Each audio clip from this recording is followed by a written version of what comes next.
Ladies and gentlemen, boys and girls, children of all ages, welcome back to Always Almost There. We are here, we are live, and we are joined by Peter, and it's very exciting. Hi, Peter. Hello. Thanks for having me. Thanks for being on. Yeah, welcome. Yeah. Yes, the second annual Jam of the Year Sweet 16 podcast. He's two-time guest. Two-time guest. Kind of, I guess we would say regular contributor to the pod. Yeah, so Peter, if you want to go ahead and throw that in your bio, feel free. Sure thing.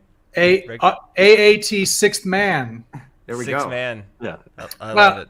Actually, if Always Almost There was actually, if we were actually a basketball team, you would definitely be in the starting lineup. I was going to say, Ryan would probably be the sixth man if we're playing basketball. Oh, I feel like you'd be the coach. I'll take it. I'm good. Yeah. I'm good with that. Yeah. There we go. Well, thank you everybody for tuning in today. We will be joined by Danny Rosewoods shortly as he figures out his technology situation. But we're gonna dive right in here. We've got a lot to talk about, and we want to try to keep this to under 4 hours, as we do. But I think we want to start with some stuff talking about the new TED tapes, because there's a lot to dive into here. Very, very new. Sounding jams in a lot of cases. Peter, tell us a little bit about the new TED tapes. How do you feel about them? Sure. I love the TED tapes. It was it's a combination of these different improvisational moments from like the first sessions with Cotter. Cotter's the new drummer, if anyone hasn't heard. Nice. Yeah. And I hope everyone knows by now. He's awesome, but yeah, the TED tapes we put together from some jams we had played, and it was an awesome process putting it together. It was honestly like I've listened to it so much over the last month, especially in January. It was like, oh man, we're so geeked on it, And the first track, like Leo, we played. That was like the first notes we'd ever played with Cotter. The first jam. Like he like walked into the room, like got his stuff set up, and then all of a sudden we just like started playing.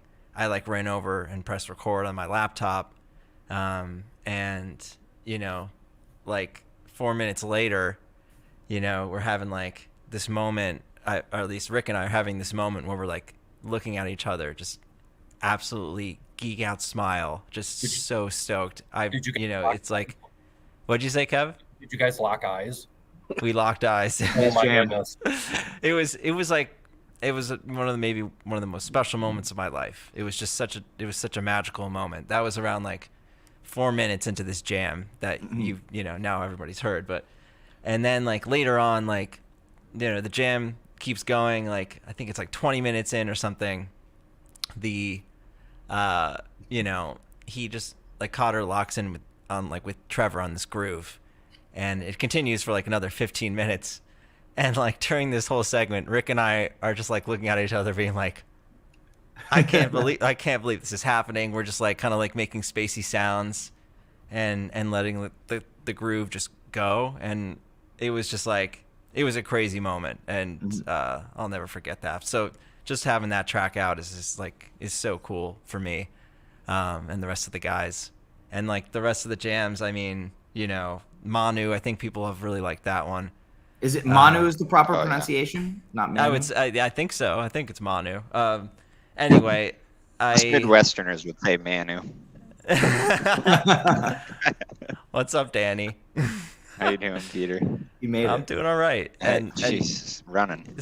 Yeah, so like that one, like I just remember like listening back to that and I think I was like driving or something the first time I listened back to it, and it is just like what a nice build that jam has, and has so much space, and like we are like making Trevor's like scratching his strings into a delay pedal at one point, and it's like like that kind of stuff. I was like, wow, like okay, we're really we're breaching the surface on like where we can go next. And then I feel like there's so many moments in the TED tapes where it's like the the future is just so there. You know, there's so many different places that we went as a band in just those first few sessions, and it was like, okay, wow, there's a lot here, and Cotter is just a really amazing dude. He's like positive. He's a hard worker. He's really excited to get going and like learning all the songs and everything like that, which we're starting to do. So it's been an amazing process just getting to know him in that way and playing with him. So yeah, we couldn't be more stoked for what's happening at the moment. That's awesome. Getting to see you guys interact too on, as we've dubbed, the Coronation Jam that came out on YouTube. Yeah. It was just, that was a really cool piece coming off TED Tapes too, having that and like being able to listen to it, watch the video, then listen to some TED Tapes, go back, see that jam again, and just, it's cool. I mean, you can see the chemistry's, already blossoming with you guys. He seems like a great guy. I mean, Vermonters, right? I went to UVM, so it's, they're just quality people. So yeah. And a big deal in the Coronation Jam, we have the return of a long, very extended segment of Two Guitar Goose. Which is, sure. Big deal. Yeah. More. Yeah, sounded amazing. That's both have been on a repeat for us. One thing that I'm curious about, you'd mentioned when we were chatting before the pod about how some of the effects, especially like the stereo effects on like the organ and the clav delay, were added by James Goodwin when he mixed it because it was recorded in mono. So I'm curious, what the effect of James's mixing had on the sound of the TED Tapes, because you guys weren't intending to release these originally, right? Yeah, so it was pretty much, I mean, a lot of the stuff on there is from like the first session where we, like slapped together some mics pretty much. I mean, we usually have 3 mics on a Leslie, which is for the organ. Just put one, because we were just trying to get it together and get the setup going. And he just like stereoized it in post, the organ at least. And he added some other like delays, throws on the clav, and he did there's the intro for Apollo. He kind of put a filter on Rick's guitar, or the intro on Nebula, same kind of thing. And each one of these tracks is so special to me, and the Apollo jam is we were going to play Atlas Dogs.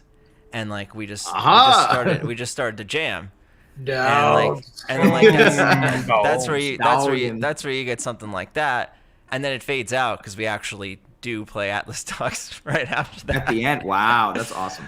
Yeah, and it's honestly funny because you can hear that jam, and you can honestly hear Rick kind of try and go to Atlas Dogs at one point, but then the jam is so happening, he just quickly abandons that idea and then continues on to wherever we go next.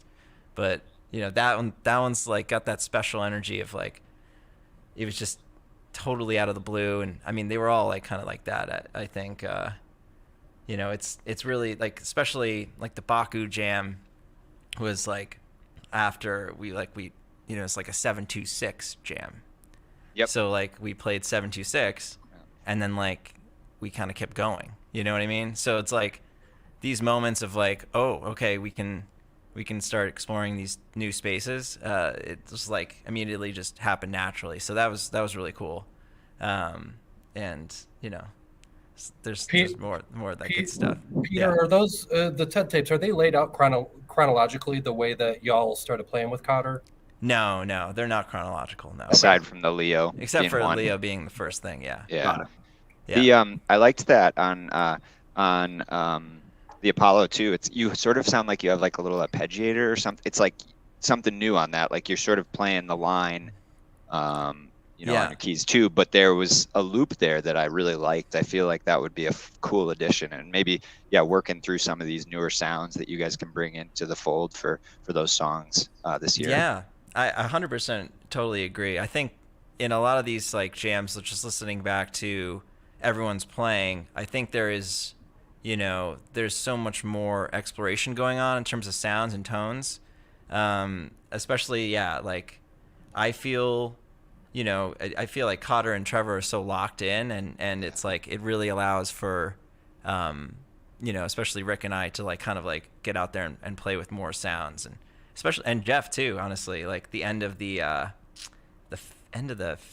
think which Regulus jam is kind of like a really cool moment where Jeff and Rick are kind of like going off and doing their thing while the rest of us like are holding down a groove, and I think that's like that's cool. It's special stuff. I really love that part.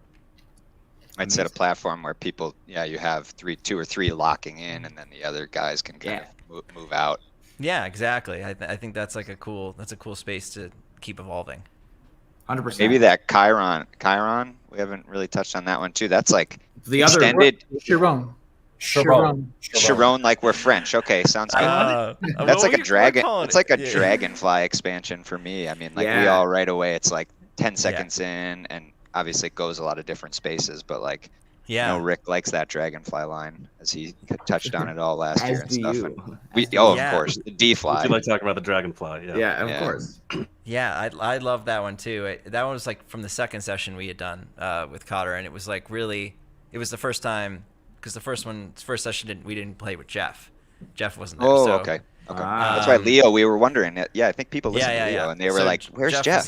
Jeff was there for the second session, and Chiron, he's on that one. So, but yeah, that jam especially was really cool. We had it was really, it's amazing like how well Cotter responds to like the changes, in our the way we're like perceiving like going to the next section. I think like he's got a really good heads up where like we had finished, I think it's like even just like the opening section or something, and like we had like done that idea, and then like he just changes his groove right like the perfect time, and like he's done this so many times, especially in that the Cotter Ellis jam, what do you guys Coronation jam? Coronation, sure.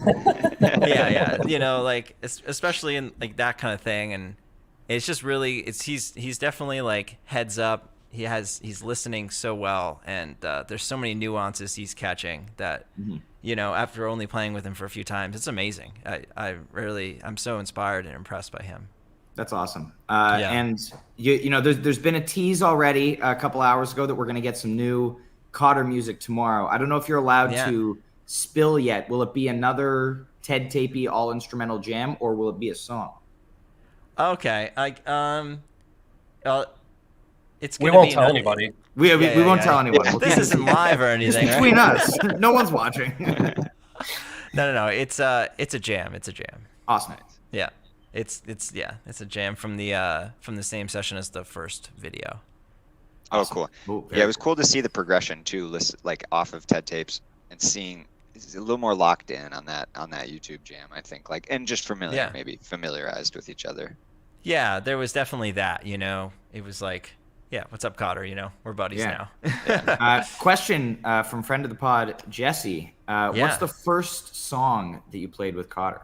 Besides Leo, it was or just outside of the jamming, like the first Goose song. Yeah, I think it was Silver Rising. So that's my guess. I can't remember. I can't remember exactly, but I think that was it. Getting him in on the good stuff quickly. That's awesome. I hope you told him like, hey man, this is where you have to howl. It's just your part. Yeah, man. Take a howling solo here. You got this. And don't mind while we just film you real quick. Perfect. You don't pay no attention.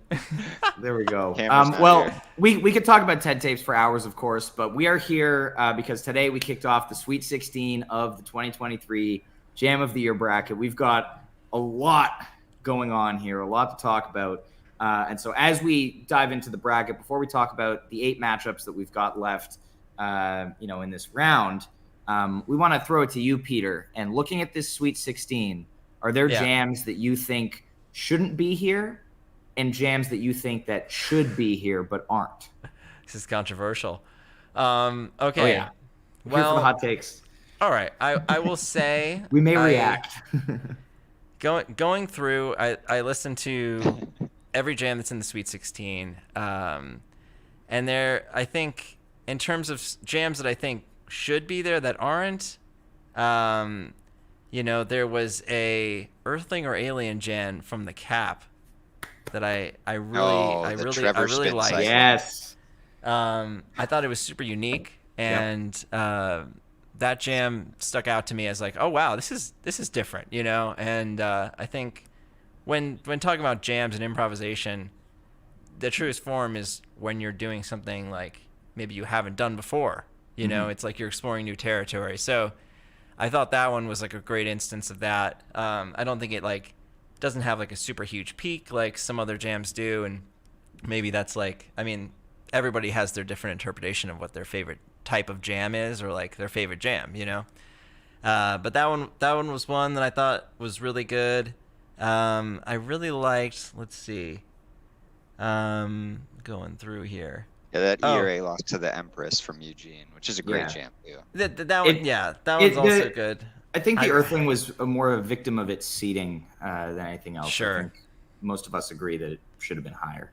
Yeah, I could agree with that too. I think the 1120 Madhavan was very good, but it was also against a super hot jam. That 622 Arrow is really good. So Louisville, man, those shows are so good. The Louisville shows, going back, I guess Phenomenal. realizing the Louisville shows were really, really good. Yeah. That was my favorite run of the year for sure. Being there, that theater is incredible. I love that town too. Yeah, that was I really had a good time at that spot too. So those are two maybe that I would have in there, and I think in terms of jams that I think maybe I don't see as good as maybe they're ranked is the 326 All I Need, the Cleveland one, I think. Whoa. Yeah. Whoa. Okay. Hot take, I guess, but that one it felt like I mean, I think there's like a cool factor about it that it's like it's an unexpected place for that jam to fall. Like it was right after it was a really good first jam, and like then it kind of fell like in a space where it almost felt like we made a mistake, where we like didn't go back, like somebody missed the cue to like go back to the the main song. And then the jam continued, and at that point I thought it was like kind of mostly just like an old C jam, like a pretty standard old C jam. So it really does, it peaks super hard though. So like, yeah, I could see for anyone who really likes in like a really good strong peak and like a really good, like surprise, there's a jam here, you know, I could see people really liking it for that reason. But I didn't think it should be ranked as high as it was. And then, maybe that Empress from Eugene I thought was okay, but I think maybe also the Born same is kind better of thing. today, so yeah. I think the Born's for sure better, but I think also I think generally there was better instances of that kind of like dark jamming other places in the bracket. So hot take there. Yeah. All right. I'm glad we have agreement on Cap, Earthling, or Alien. It's really a shame that it didn't go that far, because I think people needed an opportunity to listen to that as much as possible. Because that jam, the Cap is very good. I think that drive is incredible. Insane. We all love that one. We'll get to that. Magic in the Air on the 8th of March. Yeah, honestly, it was and the All I Need. Can't forget about the Cap All I Need. That's where you guys play Camino. Yeah, that's the okay. That's the one. Brought it up. Wait a minute. I did have there was a Camino tease and something on this bracket. In the Seattle Echo. Well, yeah, because it wasn't a tease in the All I Need. It was just the entire Camino. The All I Need, Rick briefly plays some notes that sound kind of like Come on, this guy. to Kev. You gotta listen to other TED tapes besides Moby Ryan. Well, we're no. gatekeeping live on the air here. I think there's also a Camino tease in the Leo jam. Right? There is around the 22-minute mark from you. Just for you, Kev. Thank you. Yeah. Hashtag just for Kev. Can we get hashtag just for Kev in the chat? Yeah, he's next. Yeah, just for Kev is his next intro. Just for Kev on the next episode. B, I think you had one. You're muted. All right, Talking into the ether. Goose was barking. So yeah,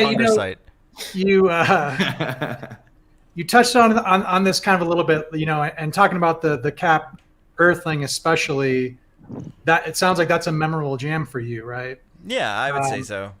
And so, you know, there's a few kind of hot button jams in the bracket where, you know, Pancakes from Chicago Salt Shed is one of them, right? Sure. Some people.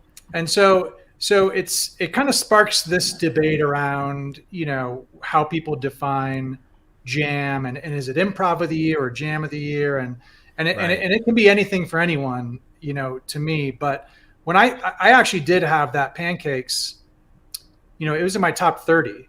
Yeah. You know, and obviously it doesn't. It would almost be the antithesis of a Cap, Earthling, or Alien in terms of, you know, style of jam or whatever. But my question is, I think undeniably that Pancakes is just brings the absolute heat, and you know, I think the whole band is just, you know, it's a freight train kind of peak, right? And it's long, and so does a jam like that stick out to you and the band afterward? You know, I mean, it definitely did for me. I mean, even like listening back, like my notes on this were like the crowd is so engaged. This thing is off the rails. Insane shredding. This is bananas. This goes harder and faster than anything I've listened to yet. Keeps going. Yeah, he just keeps going. Peter, those were your notes to yourself. Yeah, and I said that this is notes that I wrote down at listening so I could remember, like, you know, how to talk about these. I only listened to it once. But yeah, then, you know, and then I said, like, the Wisteria peak rivals this, which is the 413 at Wisteria. Yeah, Madison. Yeah, that mid-rest run was so good. Yeah, just I believe was it the Madison Wisteria that just beat Salt Cakes a few days ago. Yeah. So yeah, I mean, rightfully so. I think it. But yes, that jam definitely stuck out to me. I think in general, when I listen back to those Chicago shows, like the Hunger Site and the Pancakes, it is just amazing. I feel like the crowd is like there on every note, and there's tangible reactions that I hear from the crowd, like when things happen. So that tells me, like, I mean, it's no wonder we like put them out as like a live album, because it just feels like the connection and was really there with the audience, like during those shows. And I think that definitely it plays into the energy that is coming through on that Pancakes. You know, it's like, why were we that stoked? And I feel like it has a lot to do with the audience. So that was probably a reason why we just like literally just kept going, I guess, as much as we did. I mean, that inside out around it too has got a little flavor. There you go. Now you're talking B's language. Yeah, and B and Neil's language. And Neil, yeah. And Neil does love Spoon. That's big Spoon guy. True. Big Spoon guy. Yeah. Big Spoon guy. Well, let's if we're ready, should we dive into the matchups here? Sure. Yeah. So first up today, ongoing as we speak, we have Hunger Salt at a 1 seed versus the Eugene Born at a 4 seed. Peter, please. It's not fair. What do you say about this matchup? I mean, I'm voting for Eugene Born on this one, and you know, Neil. It's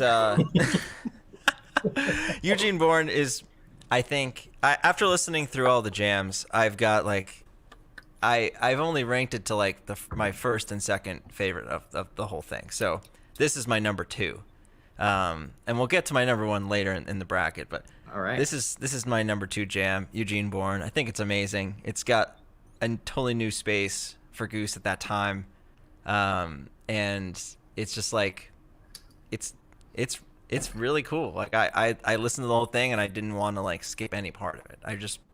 I was like, wow, this is incredible space, like great patience. Let me reference my notes again. You know, like great textures and looping. Adam. What did he say? No, what the hell does Peter know anyways? Oh jeez. one of the most vocal Hunger Salt supporters there. Ryan Legvold wants to know, Peter, were you responsible I had nothing to do with any bots. You could probably blame Vickers for that. We have. Here it is. Cue it. Blame Vickers. Yeah. There we go. I had it ready. But it's just like it reminds me a lot of, like, you know, what some of what's going on in like that Leo jam, like later on the Leo jam, where Rick and I are just able to like play with textures and sounds, and like the groove is just there and it's happening. So that's that's why I like that jam a lot, and it's like it just feels like a really successful move into that space. And so, Peter, some people on the pod suggest that you need to be consuming edibles to properly enjoy the Eugene Bourne. Definitely not. Were you able to just, as a sober person, enjoy it for what it was? Oh, 100%. You don't have to consume anything for that. Yeah, that's what I'm talking about. You do get high. Everybody's waiting for me to say something here. So we are. Yes, we definitely are. Neil, counterpoint. Noted Eugene Bourne hater, Neil Land. Neil doesn't hate Eugene Bourne. I'm glad he's warming to it. I don't hate Eugene Bourne. I absolutely love the jam. I think we all had it similarly ranked. So yeah. Let's note that before I begin saying this. I definitely enthusiast. I think there's something that a lot of people do look for in jams that they're maybe not getting from Eugene Bourne, which is like multi-part jams, changes in key, changes in tempo, big peaks. Bigger peaks, so like, yeah, exactly. There's plenty of things that like some people may like in other jams, and that they like more. So it's like it's totally subjective. What do you guys like, each of you, in like what makes a jam of the year for you? Ooh, I'd say textures like that. I mean, I think like the spaces. Yeah, Bourne was just great in April, June. You have the Louisville one, the Madison one 2 weeks before Eugene was huge. That Madison show again has got a lot of good stuff. I think and Trevor was such a big part of the early part of the year, March and April, like both in the mix and just the way he was playing. You think about the cap ERA, like we said, and just he sounded like he was stepping out a lot more. I think that style of jamming was just insane. And you look at how much is from March and April in this bracket still. Just was a phenomenal time of the year. I think those 2 months for me have a lot of stylistic attributes that I like about jams, where it's space, down tempo. We don't need to find massive peaks and go fast, and let's slow the tempo down and get into these different spaces. Mm-hmm. That's what I'm always looking for. Okay. I mean, Wisteria from San Francisco is like another version, right? Like those types of things. All I Need from Legend Valley last year, like those different, like slow it down and let's just let you use your systems. Like patience, Yeah, patience is what I it think is. for me, listening to the jams, I think a lot of it is just like how I feel when I listen to it. So there's obviously the factor of like a new jam space. I'm a sucker for multi-part jams. I think that comes from being a Fish fan as well. Like I love you find an idea, you explore that idea, then you move on to the next one. I think that's part of why I love Seattle Echo so much. I'd say that jam does that a lot. It's yes. got 6 or 7 different segments. It's the multi-part jam. Yeah. And so I do go Hunger Salt in this matchup over Eugene Bourne. I just think it's better to me, and I have the Louisville Bourne, which we'll talk about later, ranked higher than Eugene.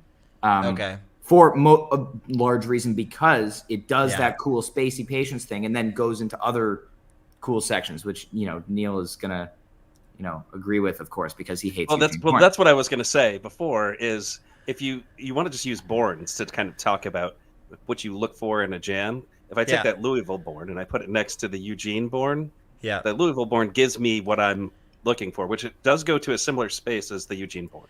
Right. But then there's just there's really excellent guitar work from Rick. I think Peter's work, your work on the vintage vibe in that, where you're just absolutely attacking the vintage vibe in it. I mean, I would hum a bar, but I'm not going to. But you're saying it does more. It goes another place. Well, yeah, and it's just like Ryan said. It just, I guess, a variety of things happening over the course of a jam, kind of makes the jam more exciting for me. Yeah. However, I've listened to all of these a zillion times. But. I definitely. So I agree. I like variance, in the jam for sure. But at the same time, I think Eugene Bourne is a case of it does. You could say it does one thing, but it does that one thing phenomenally well. Right. And so that's where then you have to start to balance those things. Like Yeah. Yeah, I like it to do more, but this does this thing so well. Same thing with the pancakes we were talking about earlier. It's pretty straightforward, but man, it's fiery than just about anything else in that straightforward way. So that's why this is so much fun, to talk about and to see how people seed and rank, because everybody has their own opinion, and then everyone is forced to kind of reconcile, because everybody likes more than one kind of jam. And we love all these jams. So then you're really forced to really think deeply about, man, what do I really like more here? And I think this year, more than years past, I started to give more weight in my own list to the things that I just tended to listen to on repeat more, because to me that said, there's a reason I keep going back to this. And maybe I'm not going back to Seattle Echo because it's just too much. Yeah. You know what I mean? Sure. And some of the other jams like Eugene Bourne or Cap Drive, man, you can just hit that and sit back and put it on repeat. So yeah, got it. And I would piggyback off of what both Jive and Ryan said, based on feel. Like, what kind of mood are you in for one? Like, I find myself going back, and these aren't brought up as much, but the Everything Must Go from Red Rocks. Like, when I want to get really pumped up, that's something I throw on. If I'm relaxing and I just kind of want to, tune it, listen to the music and really kind of dissect it, I'm listening to like Eugene Bourne. And if I want to hear, that multi-part jam that does some things that you might not necessarily have heard before, I'm going to Hampton Mirrors. Depending on how I'm feeling, can very much dictate what I'm going to listen to, what I feel like putting on. To Jive's point, like, I think what, objectively, you could say Seattle Echo or whatever is a better jam or whatever, but I would 100% go back to what Jive said and emphasize those ones that I constantly am going back to and listening to. Yeah, understood. Very well said. Very well said. We do have some confusion in the chat from Space Bacon Fan. The formula does not dictate which jam is the jam of the year. The formula dictates the seeding. The people decide. Yes, the people decide. People can vote. And that's our first matchup. Hunger Salt versus Eugene Bourne. That is going on right now. If you head to socials at AAT Goose Pod, you'll see the link to the poll where you can vote for Eugene Bourne, or you can disappoint Peter. Those are your two options. Just for the record, just in case people are confused, I voted for Hunger Salt. I don't want people to think that I'm saying that because I want Eugene Bourne to win. I just think it's funny. It's just a great reason not to vote for Hunger Salt there, right?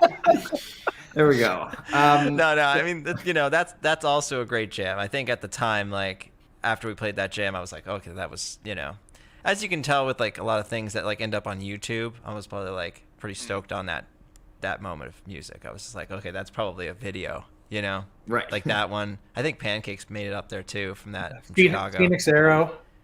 Yeah. Flagstaff Arrow. Yeah. Flagstaff. Phoenix. Yeah. Phoenix, Flagstaff. Yeah. Arizona. Yeah. Arizona Arrow. Tempe. They're all. Take it from the top. They're all in the area. Let's move on to. Sorry, Peter. I want to cut you off. No. You're good. Move on. All right. Well, trying to keep this below 4 hours here. Our second matchup of the Echochrome region, we have the 3 seed Ryman Wisteria up against the 2 seed Cap Drive. This is a tough one. And real quick before we get to that, we really need to say thank you to Peter, especially Becky, right, for sharing you with us on Valentine's Day here. So sorry to take you away. Very glad she's still at work, so we have some time. There we go. Yeah, happy Valentine's Day to everybody. Yeah. And thank you so much for spending part of your Valentine's Day with us, Peter. It's not working. Oh, there it is. Oh, it's working. He's using the auto. I only wish that we could all be together in person, at like an Olive Garden, with a nice Chianti. Breaking breadsticks. Free breadsticks. Breaking breadsticks. Maybe I'll let you guys into my reservation later. At the OG. Yeah. All right. Let's talk about this Ryman Wisteria versus Cap Drive matchup. Sorry, Ryan. Yeah. Oh, it's okay. It was Sorry, Ryan. needed. Oh, I will jump in here. I mean, this one, I think you said earlier, is awful close, and it might be one of the closest Yeah. that we've got here. I mean, when you're looking at like the Sweet 16 here, they're all incredibly close, right? It's the top 16 jams of the year. Right. I think what's interesting about this year more than any of the other 3 brackets that we did, take the Applebee's, is that just the quantity of jams that kind of sit in this like top heavy, really, really good jams. Like if we go back to like 2020, I think we had fewer shows to work with and things like that. But like this year, there's just so many, and the difference between like the number 12 jam of the year and the number 22 is just it's hard to tell the difference. Phenomenal. So, but these two are incredibly close. The Cap Drive I have listened to, I mean, the most out of any jam the entire year. It's just so good. We've already said that the 2-guitar Goose is some of our favorite on this podcast. And that 2-guitar Goose, and that's like especially that's the good stuff right there. Yeah. And that first jam, that's fairly unique. Yeah. For I the would say year. that's super Huge. memorable, at least for me. It's such a beautiful, just a gorgeous jam, and I'm right there with you, Neil. It's if we could get some Nugs wrapped stats. That would be super, super high on my list of total plays. Yeah. Yeah, I think the same for me. I'm going to vote for the Drive, but Wisteria was really fun. That was a great run to be at too. The Wisteria was pretty phenomenal in terms of that first night. That show in general was pretty good. Had some fun stuff in the second set. The Rockdale was really cool and different that night too, I thought. But the uniqueness, it's like we go back, right? Like, and it has the patience too.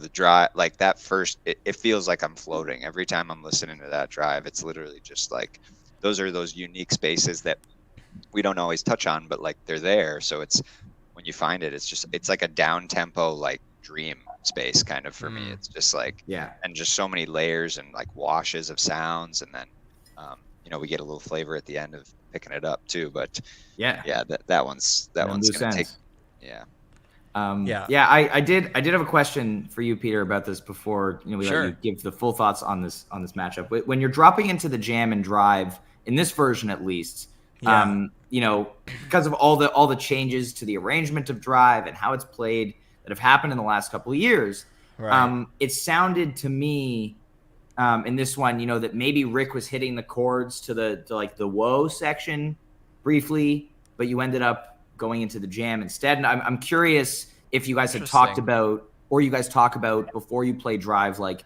we're gonna just jam off of the guitar solo, or we're gonna stop and do the second jam, if you will, formerly. Okay. Sometimes we don't talk about the second jam, but we definitely talked about not doing the big E section and the whoa section. Like that's been cut for the song for now. So we've kind of like, I think on that jam he was taking his guitar solo right over like kind of after the second chorus, and then it went to that amazing space, just like really quickly. I was like, oh, this is pretty sick. That to me is a memorable jam. And then that fades out. I don't, depending if we do the second jam is totally depending on the set list and the vibe in the room. It's like, are we looking for that extra little bit of like, upbeat drive, energy, or are we ready to go to whatever's next? And depends on what's next in the set list too. So, that one to me, it gets the win on this matchup. I thought that I think the Wisteria is good, but I really didn't love it. I think Madison's better for sure, but I didn't love this Wisteria until maybe like the second half, where it kind of goes to like this like 16th note piano thing, and like everyone's kind of like Rick too. Like we're all kind of like in this, it's like really like a cool zone that I really hadn't heard too much of. So I really like the second half of that, but this whole drive jam I really am interested in. I think there's also some really cool like weird stuff towards the end of drive that ends. Yes. It goes into loose ends. Yeah. And like sometimes when we go into loose ends, it's kind of like when things are a little bit like, where are we? What's going on? Like, Oh, loose ends, like just to put a nice ending on it, you know. Yeah, it sort of wraps things up a little cleaner, maybe than sort of letting ties things them up, melt. if you will. Yeah. So like the loose ends thing there, it tells me that like, okay, we were out there, and I think when we get out there, it's like that's a good thing. So I like that whole drive jam. I'm voting for that. You know. Amazing. Yeah. Anyone else have anything to add on that one?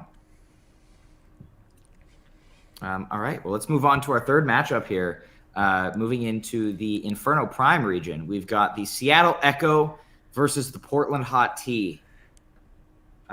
This is another divisive one. Well, one of these jams is divisive. Unnecessarily divisive. What's divisive? Portland Tea. Portland Tea. The Portland Tea has a huge following of people who insist that this is the best jam that Goose played all year. Oh, it's a small but very vocal following. Let's just say that. And it's like the same group of people who just like absolutely love Goose Bliss jams. So yeah, Vickers is one of those people. And you know, if you're talking about Bliss jams from the year, this Hot Tea has that. It is one of the best. It is one of the Bliss jams that Goose played in 2023. That is true. That is one of the best. I'm sorry, I missed that word.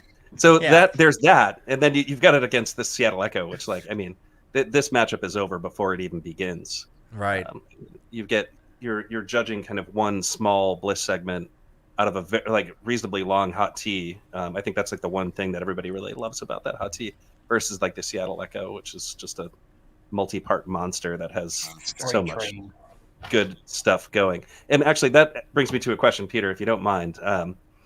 So when you played the Seattle Echo, was it the intention to go out there to just like not stop playing for fear of the PA cutting out, or did it just happen? Yeah, that's amazing. I honestly, I think it was just a lot of pent up energy, you know, of like, it was for like that whole thing was very like, you know, it's frustrating for us because it's like, oh man, we want to go out there and play so bad, you know, we feel bad for whoever's there and whoever, you know, in the audience who has to wait, and it sucked that the PA, like, it happened twice, you know, that's just like, and it was like a weird sound, like you don't want that at your show. So I think it was just like we were off like on the side of the stage, like, how do we fix this? What do we do? Like let's play it, you know, let's reschedule to Monday, like whatever we have to do to like make the show happen.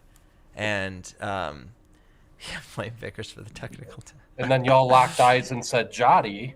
Yeah, no. No, I think there was definitely an intention to go out there and like, you know, and really give a good show. So like that for sure was an intention of like, let's go out there and like let's play, you know, a hot set list. That was definitely a thought. You know, I don't think we had the intention of playing Echo for 45 minutes, but like, you know, you can hear in the jam that like multiple points where this definitely could go right back to the chorus of Echo. Mm-hmm. That like, you know, the whole band is kind of just like, nah, let's just keep jamming. Yeah. And I think that's like, that speaks to the moment of like where we were and like what was happening at the time, you know, like of the PA dropping out and us being on stage really excited to jam and play, and we're like, let's just keep going because we're having fun, you know. So right. I think that like kind of speaks to that and why it's such a long jam, and it goes a lot of different places. I mean, it's probably the jam of the year. You know, if you're somebody who likes jamming, this is the most amount of jamming in the bracket, you know, like jamming. I'll check it out. You like jamming? Heard of it.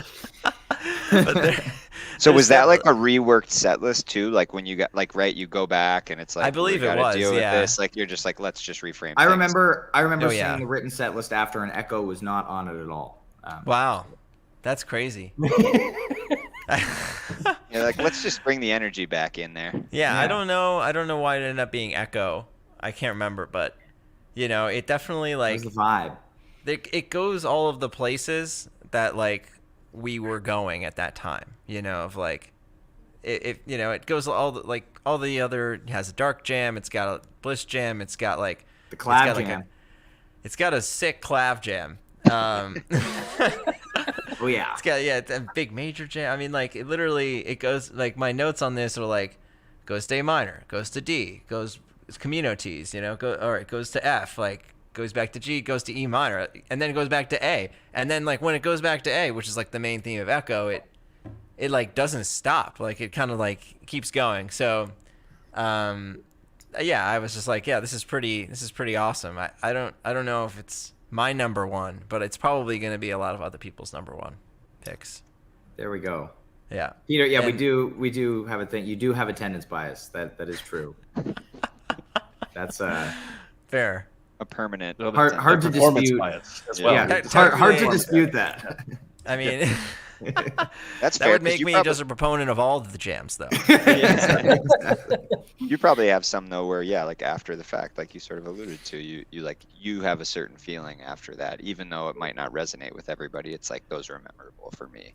Yeah, like the moment was memorable, but like after that I was just like, what did we play? Like, what song are we in? Even during the jam, like, what song was this again? This? Yeah.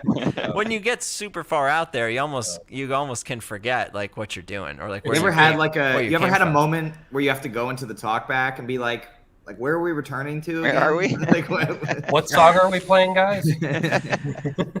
Yeah, I honestly, it's maybe happened like once.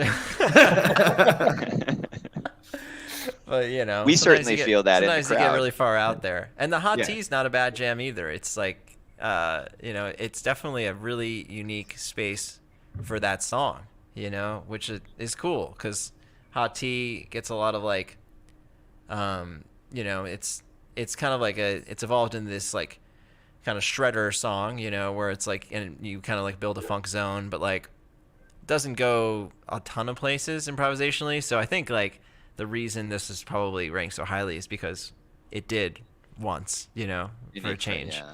And I think that definitely people like the song. So it's like, that kind of generates some hype there. Did Jive mute himself because he didn't want people to hear his thoughts? No, it's an interesting point about that. It was, that Hot Tea was in a kind of interesting spot in the set list. Like you wouldn't really expect it to be where it was necessarily at the time. And then to have it go there. I was there at the show and I was like, how are we here? Yeah. Just to, underscore your point, because you just don't often find yourself in that space in a Hot Tea jam.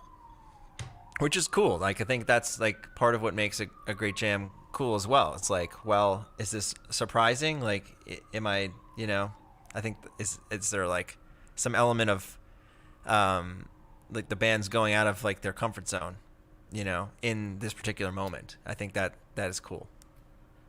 Amazing. Yeah. Well, let's head on to our next matchup here. We've got the Louisville Born up against the Ryman Madhavan. Ah. Louisville Born, there it comes again. Yeah, here's the... Oh, yeah. What do you think about this one, Peter? The Louisville Born is definitely hot. And yeah, it's got like that kind of the Born Jam type vibe up top, and then it goes crazy. And let's see. Okay, I'm going Born on this one. Sorry, RJ. Wait, what happened? I missed it. RJ said, "Don't do it, Peter."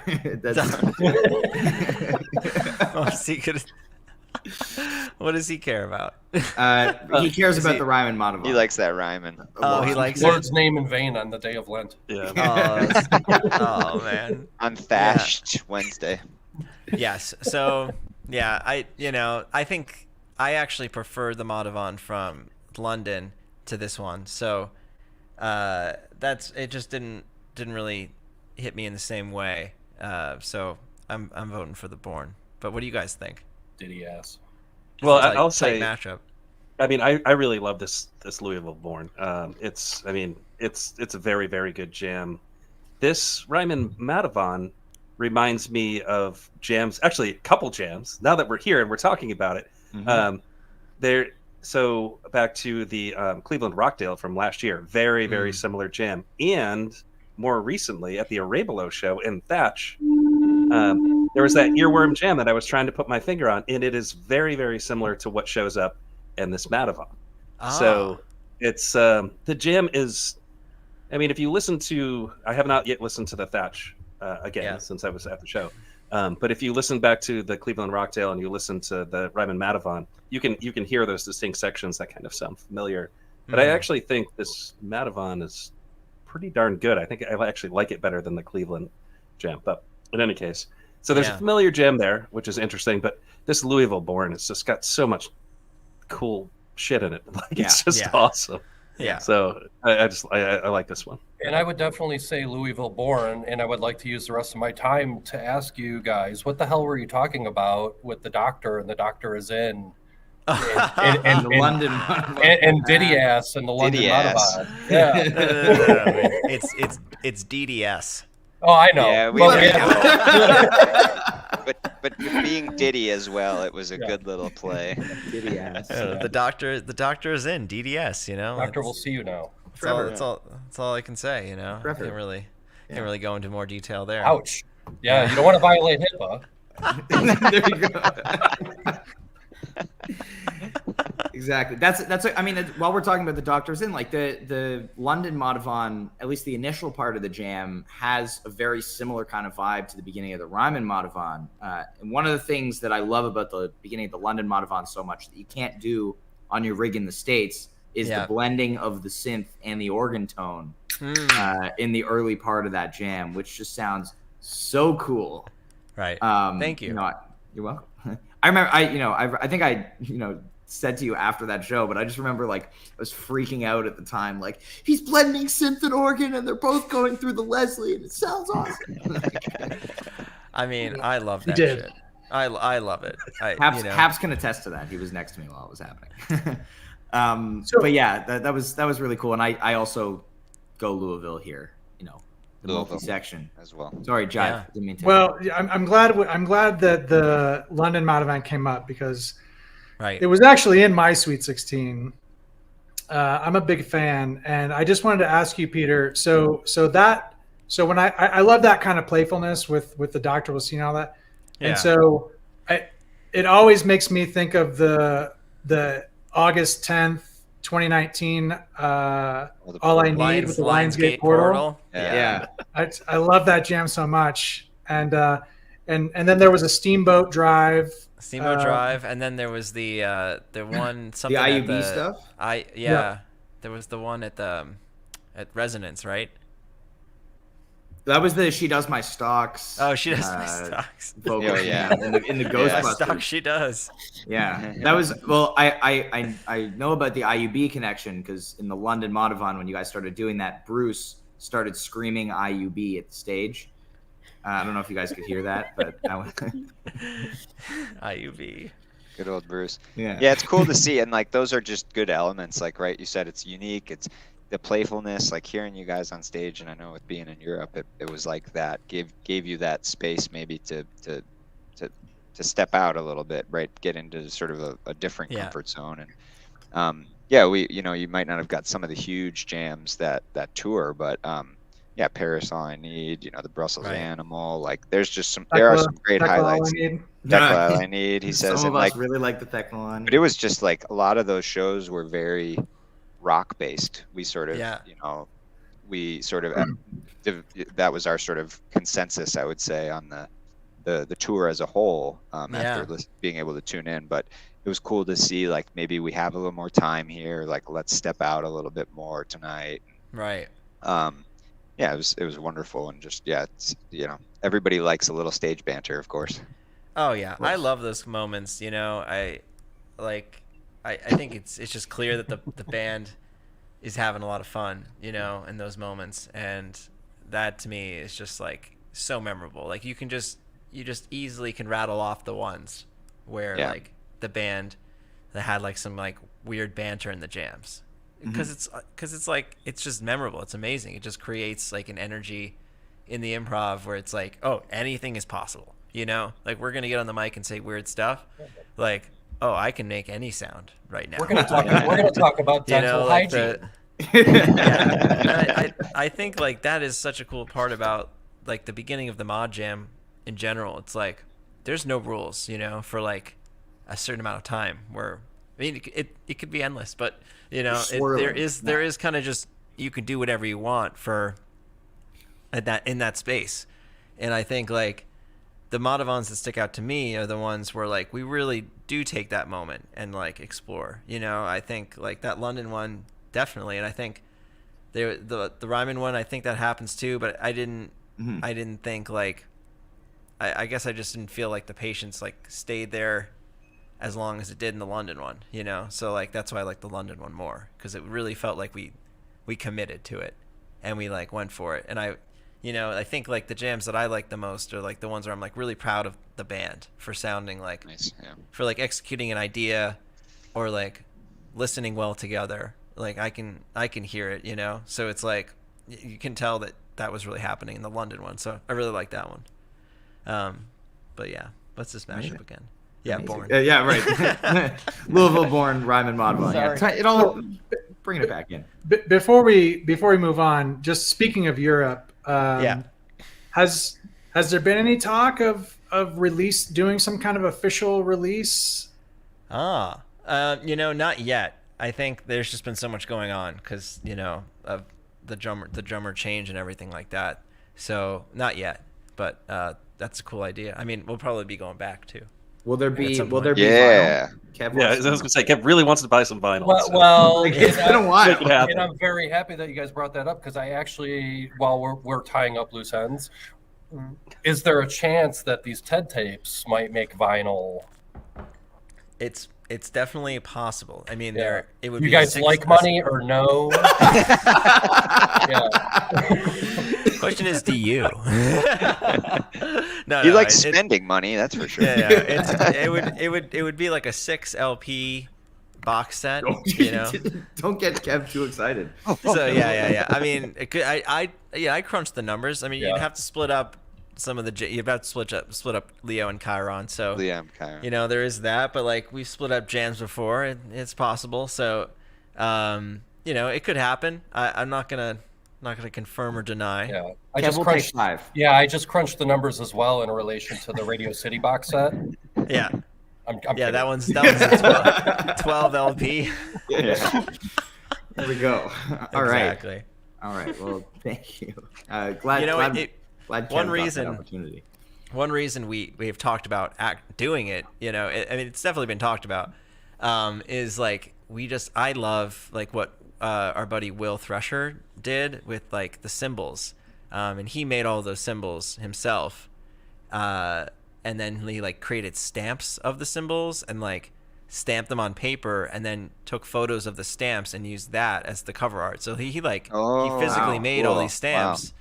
And like made that cover art like it's basically just a it's a photo of of that, which I think is really unique and cool, and he spent a lot of time on that, and like that it could be a really sick box set if we go in on that. Did he do all the imaging too for that we saw? So that was our other buddy Kale, and he did the visualizers for the TED tapes the first time, TED tapes 2021, which was like a whole album of visualizer. So he only had to do the clips this time, and he did such a great job. He and Will worked together on like finding like imagery for each song title, each symbol, like kind of like it worked with each song title and stuff like that. And we picked a color for each one, different vibes and stuff, and we went through and picked our favorite 90 seconds of each track, and that was like it was a fun process. Mm-hmm. Yeah, that was so cool to see that coming out day by day too. We were just like, and I think right at one point it's like, "Where's the drop?" And then it showed up like a little later. Yeah. Like, where's the 11 o'clock? I mean, sometimes the Twitter one took a little bit longer because of my internet just being a little slow. Oh yeah, versus Instagram, yeah. And I think at one point we were getting so many clips, we're like, "Holy shit, another clip! Holy shit, another!" Yeah, there clip. were 2 in one day. Yeah. 2 in one day. Yeah. It was good. All right. Well, let's move on to our next matchup here in the bracket. Time to bone it up. Yes, we're still talking about the bracket. No, we're not at the boner yet. We are here next in the Pafaria region. Right. Yeah. Sorry. We've got the Cleveland All I Need versus the Louisville Redbird. I know this was for those who may have missed it earlier. Peter had a controversial take about Was there a China Cat tease in this Redbird? No. It's close. It's very close. Yes. But no, there's not. I don't know about that. He might give the official word here. You'll have to take it to committee, and they're going to deny you. What do you know? We've spent so close. We have spent a lot of time in the committee debating this. Since June. I meant to highlight that one. But yeah, it's very close. And I listened to it again like an hour ago because I knew this was going to come up. And I was like, no, he plays like a little bit of the riff and then abandons it, and then goes back to a little bit of the riff. So and then you just said that he plays the riff. No, he doesn't play enough. That's like Get his that's ass. like, How many bars do we need to go? Here we Ryan? go, Peter. This is I have a good one here. In the Goosemas Arcadia, you went for the Jungle Boogie tease. You got through like half of the riff, and then you played something else, and then you went back to it and completed the full riff, which made it a tease. Lord. Like, good Lord. I think what makes it difficult here is that the phrase of the whole riff of China Cat is long. So like, if he doesn't quite get there, he just doesn't get there. Yeah. So it's fine. It's definitely up for debate. I don't care either way, but you should ask Rick. I love this Redbird jam. I'll just say that this jam is amazing. It's like I really love the drums on this jam a lot, and the build at the end is hot. It's just like this wins for me in this matchup, which is probably an upset and probably not going to happen, but I love that jam. So going on that one. We can just put 3 red birds for your tweet that day. That's like yeah. I think I'll probably all I need to just sniff it, but the Redbird is great. I mean, it's definitely the highlight version of the year for me, of that song, and it's also it was nice. I mean, we saw a lot of we sort of talked about like Redbird kind of had like similar jam style throughout the year, especially as we got into October and stuff like that, and the versions that came out later. Ben and Trevor really working well together, but this one being a little bit different, having a little bit more to it, right? A little bit more impact from you and Rick and everything, and so I think like that just those are the ones that stand out. I think it's close. It's definitely good. I think I'll probably pick the All I Need though. Yeah, this is my favorite Redbird in a year of amazing Redbirds. Mm-hmm. You think about the quantity of Redbirds that are varied and just excellent. It's remarkable. So yeah, this one really, I absolutely love it. You think about some of the other Redbirds that have been played in the year that are awesome and just not nearly as good. Like, I'm like drawing a blank now. Boston, which we really love. Jive doesn't love that one. I love there was one in Paris I thought was really good too. Yes. Yeah, that one was cool. I've had that one ranked. Yeah. I liked Warfield as well. Yeah, the Warfield, Warbird. Warfield Redbird. The Wiltern LA Redbird. Yeah, that one was great. All good ones. But this one's the tops. And I don't know. I think I like the All I Need. I really dig the jam where this one lands. In the second half or the whole thing really? Because like I'm curious like what you like about it. I think when we were listening to it like in the moment, I remember we were all kind of on chat together listening to this one. There was a jam. I think we were kind of giving each other a hard time about it, and I can't remember what it is, but Ryan and I were really high on it. And then Jive was saying like, well, I'd rather listen to this All I Need than that jam any day of the week. And then I feel like that happens a lot where like you and I will be like, wow, this jam is great, and then Jive will just come in and be like, it sucks actually. Cudgel. Cap ERA was one of those. That might have been the jam actually that we I think like it was. were kind of juxtaposing there, that All I Need and the caffeine or the Cappy. But I don't know. It's just that there's something about this jam. It just goes to a really cool space, and I've loved it since I heard it. I don't know. What do you think, Jive? Well, I have a lot of thoughts. I don't. He's doing I don't think I've ever used the phrase "that jam sucks." So I think that's. I would like a retraction. Strike it from the record. Yep. So yeah. I mean, I have All I Need ranked pretty high. I have this Redbird in my top 10 jams of the year, as well. So, but I do have the All I Need higher. I feel like I hear what you're saying, and I think it'll be interesting to go back and listen to it again. It's always actually good to go back and re-listen to some of these jams after hearing, your insights. I do, like, if Neil gives me insights on a jam, I'll go back and listen to that jam again with like these fresh perspectives, in my ear. But what about when I give you insights? Yeah, I don't hear that. But what I will say is when I think about this, All I Need, I'm not thinking, oh, the last 5 minutes is where it's at. It's definitely the first probably 16, 18 minutes where this jam does go to a couple really cool places. Yeah. I feel like there's a little bit of kind of darkness to it, and then Grit. Yeah, and then it turns the corner and does some and it's beautiful sounding. So, it's one of those jams where I feel like it is kind of a multi-part jam, and I think the point that you make about I like a lot of this jam, but I think that's something that we all struggle with sometimes. Yeah. And like Hot Tea's one where I think we all kind of tended to agree on that one where it's like, yeah, it's got this good stuff, but there's a lot of other stuff that you kind of have to get around. And even like the Brussels Animal, I initially had that ranked really high because you did. There's some real TED tapes sounding stuff. There's a 5 or 6 minute section of that Animal that I really, really love. Mm-hmm. And these guys all kind of made fun of me for that. But I didn't. The peer review process is brutal. No, within the pod. Yeah, we do not hold back. Yeah.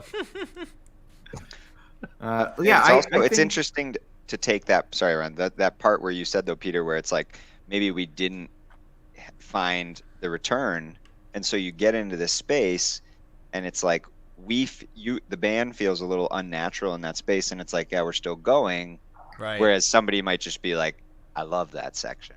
And then your experience of it is very much like, well, we didn't hit that moment, and then it came to this part that sort of naturally occurs, but maybe it just kind of felt like, yeah, the idea from that first 10 to 12 minutes off the jam out of the song sort of shifts a little bit. And I mean, I thought that, like, I think the first. I mean, there was definitely some amazing moments from the jam. Like, there was one section in the first part where, like, Rick does, like, this crazy wah thing that, like, builds amazing tension. I thought that was like, oh, wow, that's an amazing moment. I really loved that. And then, going on forward, I think, like, it's a bliss peak, the second half for sure. So, within this All I Need, you get two different types of jams, two, like, very, like, that's that. So, they're executed very well. I think I definitely liked the jam. I think I just thought there was some other jams out there that maybe pushed musical boundaries a little bit more. Sure. That was maybe my opinion on earlier. Yeah.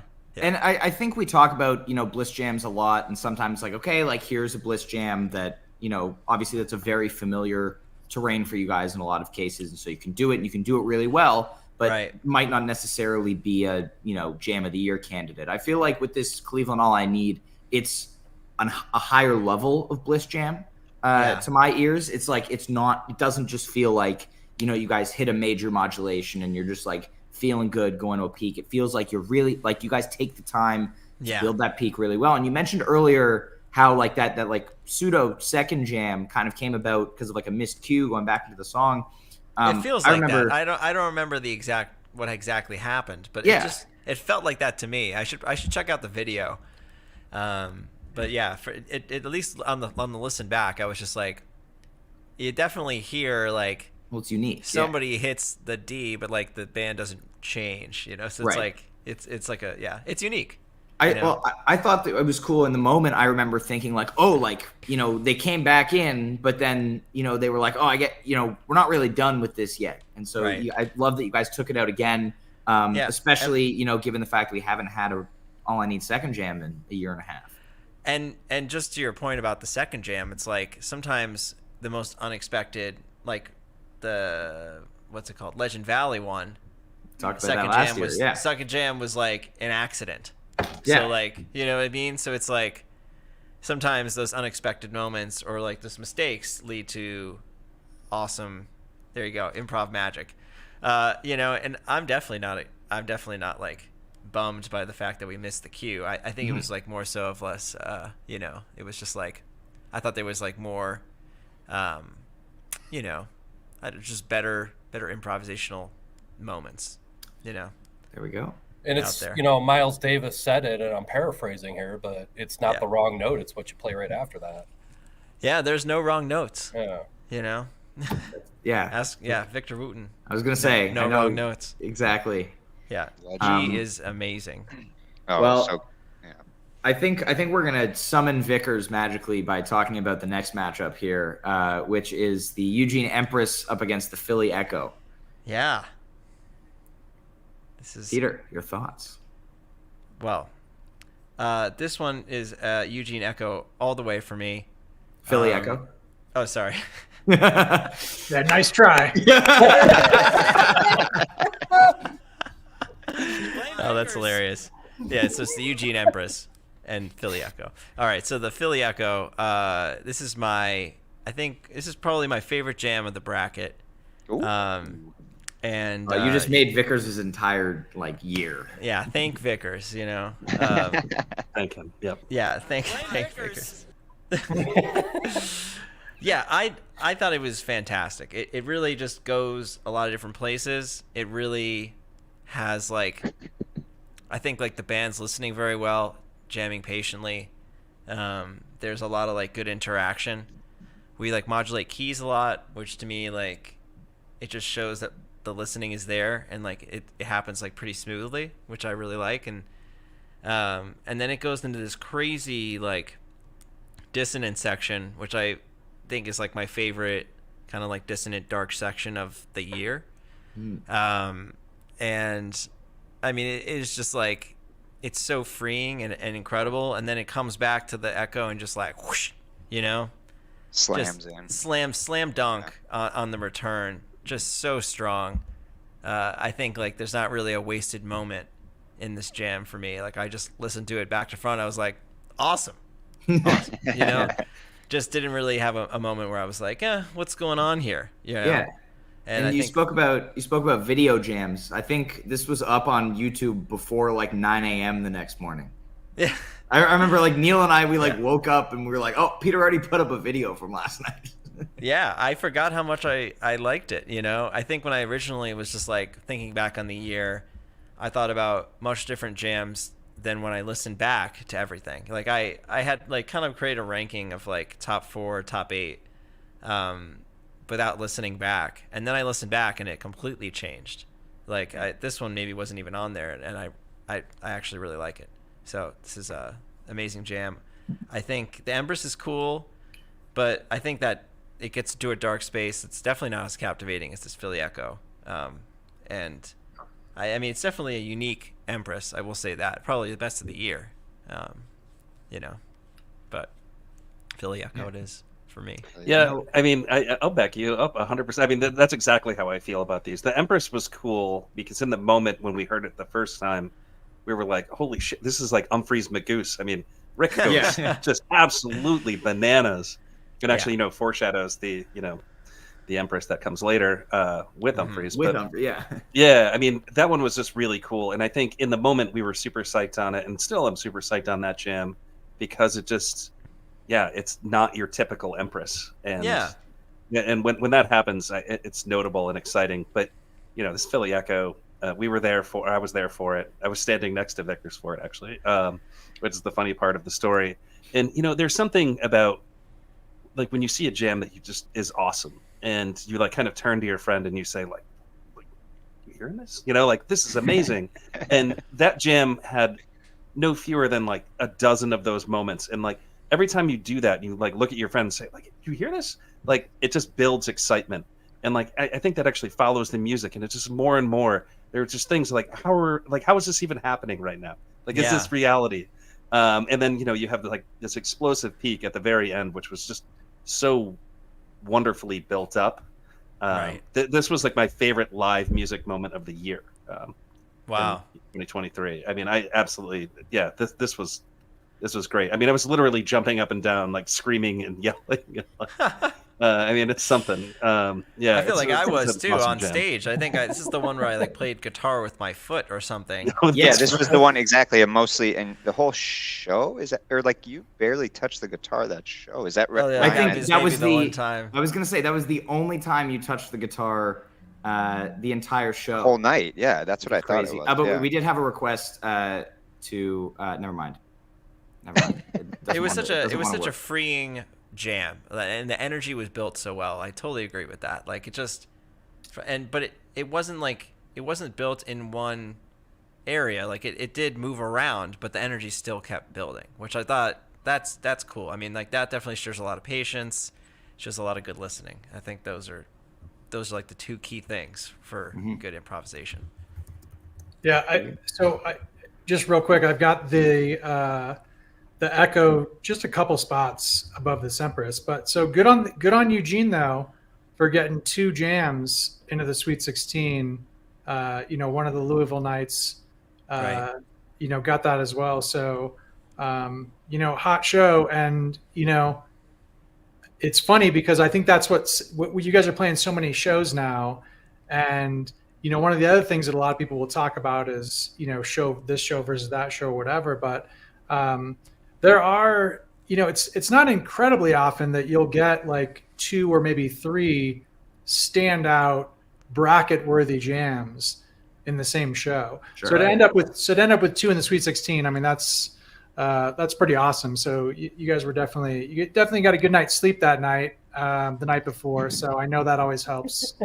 Eugene definitely felt like a very strong show. Yeah. Right. After it, I was like, okay, like that was awesome. Like we told a good story there, and it like completed the mission. Like it felt like a really strong statement. I mean, I think there was a day off beforehand where we like were in Eugene, and it was beautiful. Like it was the most amazing day, and I just remember like everything was kind of in bloom, and it was beautiful. Like so, we had a really great off day in Eugene, and it was just like I don't know, good things happen. Pacific good things Northwest. happen when you have you guys a really little like time it too. off. Yeah. Yeah. You think about like the Bend shows, the Bend Love, 2222, Oregon's 2223 is. beautiful. Yeah, I was in Portland for 3 years, and it's just like one of the best parts of the country as well. But I feel like you guys like sort of lay into that space, right? Like it's sort of the Pac Northwest. I think it's like the vibe is different. The sounds of those shows do have smaller of like, venues in some spaces. Eugene was only 800 capacity. Yeah. Yeah. Bend is small. There's the big Atlas Dogs and the 2 Portland shows. Back in the day. The big Atlas Dogs jams that is no longer, but who knows? It's I mean, and sometimes like when it's not like the biggest city or the biggest look, it allows you to relax more and take your time. So I think it was maybe a Tuesday night in Eugene or something like that. I can't remember exactly, but something like that. It was a weekday, I think. And I think those Louisville show, I mean, they're not like Chicago. It's not New York City. It's like some of these like other towns, they're still cities, but like, there's a little bit less of like the craziness that comes along with playing some big like cities like Los Angeles. It's like, sure. I go to Los Angeles, I'm like, oh, what the hell's going on here? Like, right. It's crazy. Living in New York, even he's like, Jesus. No, Brooklyn's pretty chill. But Manhattan is a much different. Obviously. Yeah, there's certain energies that come out, and Eugene had like a very, very relaxed energy about it the whole time we were there, and I think it played into the shows. They were very relaxed, and it felt very, very easy to like explore. So excellent. No wonder. Yeah. Excellent. Well, let's hit our final region here. We've got the Vividora region, and we're going to start with the Boner Thatch up against the Louisville Arrow. There it is. He's still laughing. Still doing it. Still doing it. The Bonner Boner. Yeah, Missoula. Some might call it Missoula. So I know we're gonna. I think everybody. I'm guessing everybody is gonna be all over the Thatch here.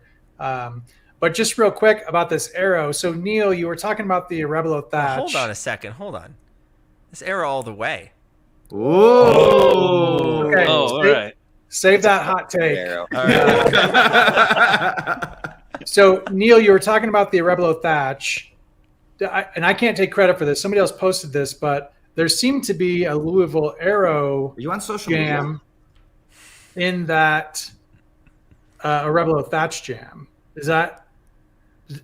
Did you recognize that, Peter, or were you aware of that? I wasn't aware of it at the time, but and I haven't listened back and compared yet. But I could see it happening. You know, maybe it was just a similar theme of jam, or like similar progression. A CCP, Somebody- if you will. Somebody cut the two pieces and put them side by side on Twitter. You'll have to, Okay. Ryan, you'll have to share that with Peter. Yeah, you're not on interesting. Twitter. You know, it's you Yeah. haven't seen that. You just I haven't know. seen that either. I'd like to. I haven't seen that either. And, you know, to me, that Thatch Rebelo jam was a definite earworm. There was something. Everybody was like turning to each other and saying, like, Yeah. what is this? Like, I thought it was like know All what I this is. Need or something. Could have been some Yeah. bracket listening, just leeching its way in there. Yeah, and well, to me, it was the Ryman Madavon. That's what I heard in it. I haven't listened to the Arrow, like side by side with it, which is funny because I listened to that Arrow today and like it didn't strike me, but I'm gonna go check that out. Yeah. Just a Louisville shout. I mean, yeah, that I remember after, we had the big Born in the first set there and to open the second. And, you know, Arrow, I think I will speak candidly here. It's one like, you got to be patient to get there. It's We about all 10 minutes. agree on this. Yeah, like on it's the about pod, I 10 think. minutes. Yeah. It's 10 minutes to get there, you know, before Well, the we song, hit. the 10 minutes song of itself song. is It's just long. It is. It's a long It is. song, yeah. And Yeah, then and so it's that just adds to it. But I thought the Louisville Arrow was definitely, and Arrow as a whole is a song I think that has sort of found its place again. You know, 2021, or even was that South Farms 2020? I guess like that No, there were a 2020 few Arrow. great ones, yeah. Like back then in early 2021, and it was finding these darker spaces, and then kind of got a little bit more stock for the next year and a half. But Yeah. I thought Arrow as a whole really had a great year. There was some wonderful versions, but this one is just top notch for me. And the Thatch is, I mean, This is a tough matchup. it is. I think it's. I mean, go. for me personally, I think it's very close. But maybe for other people, they would definitely just go with the Thatch. But I don't know. I think this Arrow is super unique. It's just like, let's see, like Ben and Trevor on the second half, really great linking up. Do you have notes for this? I do. Yeah. There's no jam chart for this. It's the one. shredding metal 2 guitar jam. There we go. The cool progression develops out of patient playing in D. Excellent patient build. This is a great jam. That's what I had as my notes. So Can you send that to me so I can put that in as the jam chart? You know, we assigned that to you. You know, What are your Thatch notes? Yeah. I liked the Thatch. It goes to some evil jamming. I wrote kind of similar to the Everything Must Go. Yeah, Rob Rocks, yeah. Then it breaks into a major key jam and does a fast build. It's definitely sick. I thought it didn't really, it definitely is deserving of its spot in this bracket and very high seated, So I think it's just it jams pretty efficiently. It just kind of covers a lot of different ground. It's the themes are really done well. It's a great jam too. They're both really good. We love efficient jams. On the pod. Can I ask you real quick? Do you have any memories? I guess specific memories and anything that stands out about the Red Rocks Thatch? Is that something that ranks highly for you? I definitely remember it being awesome. there was definitely, was that the second night of Red Rocks? Yes. Yep. It was. So there was something that, like, second night of Red Rocks, I feel like there was we felt comfortable, and Red Rocks is intimidating as a venue. Like, it's just, the crowd, like, literally goes up like this, and it feels like they're just towering down on you. And when you're like, last year, like, or 2022, it was like, whoa, this is crazy. I was much more comfortable playing at like Radio City or like even some of the arenas we played with Trey, and it's just like, yeah, it's intimidating. So once you get a handle on it, then it's awesome, and like night 2 of Red Rocks really felt like we got a handle on it. We were like, we're crushing this, so everything night 2 we felt really strongly about. I think like that definitely was hot. That came Show through. of the year. I was gonna say that came through in the Peter Show of the positivity year. rap. Yeah. In The positivity rap. The Peter the What's Up. positivity rap. Yeah, the What's Up sing along was just memorable. Yes, Is that the undisputed show of the year? I For believe me, so. it is.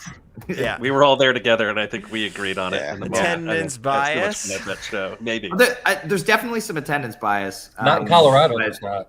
No, never. no. I'm pretty sure Bert's on board with that Oh, sentiment sure. as well. Yeah. 100%. And that one felt good. Yeah. And that thatch was great. And that factory is really sick. That's the Dragonfly Factory. That one really is like, yeah, we had command over that. Yeah. It felt really good. Sorry, one more Red Rocks question. Yeah. Speaking of Do you Bert, live in- I do you don't live want in to put you on Colorado? the spot. Do you go see shows outside of your state, man? Ooh. No. No, he does not. So, I'm just joking. and speaking of Bert, I know you went to Wisconsin. who's not going to do. So you were actually did a pod with Bert, and one of the questions that he asked was, "Hey, what podcasts do you listen to?" And I'm just wondering if you had a chance to answer that question again, would it change at all? Great question. It would. It actually would, because recently I've been listening a lot to Wong Notes podcast, which is Corey Wong's Perfect podcast. timing. It's a great Oh, pod. good. Yeah. Good answer. But yes, maybe always almost there. Hey! I think that Red Rock show though too, when we look back at it, like maybe some shows of the year before, you think of the Philly March 22, great Right. show, and like there's those, like the set list from Red Rocks just does not have a hole in it. That's another part. I think all of us, like, we get an I Would Die For You, that the debut of that, like solid versions of songs we all love, like slow, fast, like the use of action to lead up right away into I Would Die. You get this massive Everything Must Go. It's just like, it didn't stop that show. It's sort of, and being in Red Rocks is just magical, right? Been going there for 15 plus years, and it's just like, Yeah. it really is a transformative space, especially when the band is locked in too. And I think that adds to it, definitely. Yeah. But I think when I look back, at least, it's like, you want a solid set list with the content in it, and Red Rocks just really, like, you have 3 massive jams. You have the Everything Must Go, the Thatch, the Factory Fiction, like, and then it just doesn't have the holes in it otherwise, of maybe somebody you can pick through a show and sort of say, this is the show of the year, but we had this and this that we might take out, if we're being selective. Right. It just is like, it just doesn't have those holes in it. What was the encore? Dripfield. Dripfield. Okay, right. Which we Hashtag were waiting- Kev's first drip. Yeah, No. we were waiting. We were wasn't? we were surprised that his first Never mind. thatch. That we didn't get Dripfield in 2022. That was like a Yeah. space where we're like, oh, we got to get Dripfield on the rocks, It was also your and first it was, drip, wasn't it? so yeah, I think that's my feeling from that show. It's just like, it doesn't have holes in it. Yeah, I mean, the energy happening on that night was really spectacular. It just like the band, the audience coming together, like, with amazing energy, and you remember, like, even more so than like what notes we played. I never remember like what notes we played or like what themes we went into, but I remember, like, okay, that jam had like incredible energy. You know, you remember the feeling more than you do the content. So like, you know, the feeling of that show felt incredible. And that's, you know, there's various shows where it's like, you know, the feeling of playing as a band felt really amazing. And you know, those are the things you're going to remember. And that's what's so cool about music. You know, it's not just like you can play a lot of notes, but if you know, if anyone's not feeling it together, you know, it's not going to have the same impact. And I think, you know, that was one of those nights where the band was feeling it, and the crowd was right there with us. So it was a special one.